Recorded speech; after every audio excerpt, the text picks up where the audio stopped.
There are two sides to the personality of the ghost ship. Sometimes it's a malevolent force, other times it's a neutral force.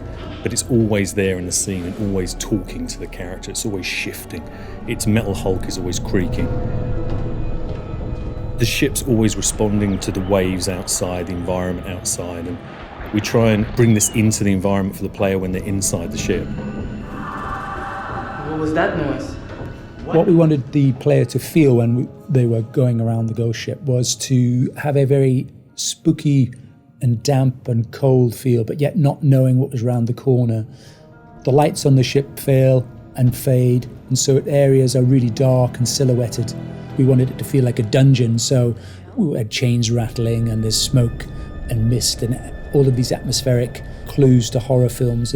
That's what we wanted to exist inside of this ship. So it's a matter of exploration into the depths of the ship, and as you get deeper, we wanted the emotions to get more and more intense. The characterisation and the sounds that the characters make in the environment is really key to conveying that sense of decay.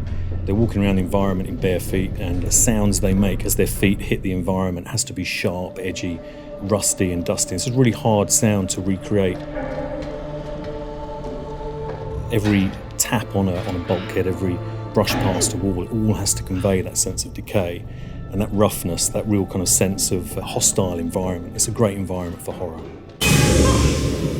The way the ship's built, there's lots of very unique areas that you wouldn't normally find in everyday sets, such as very long, tight corridors, and they can present somewhat of a challenge when you're thinking about how to shoot in there, but you can kind of use that to your advantage by making shots that work in there that then lend a certain character to it. So, for example, we used very short lenses to deal with those wide corridors, which then gave it a nice distorted feel at times and a very acute angle to some of the shots, which creates a certain tension, which was actually like really fitting for those scenes in the ghost ship. Where are you taking me? Now, why would I tell you? It's a nice mixture between uniformity of the military style structure and also the chaos of something that is old and creepy and has kind of been overtaken by nature a little bit. The decay of the ship, the state of decay, the rustiness is conveyed not only through the great artwork, but it's how the characters sound when they interact with that environment.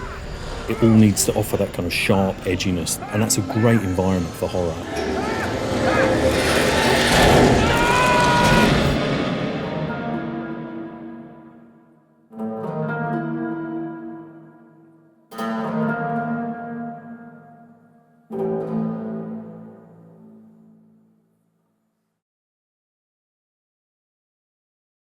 PlayStation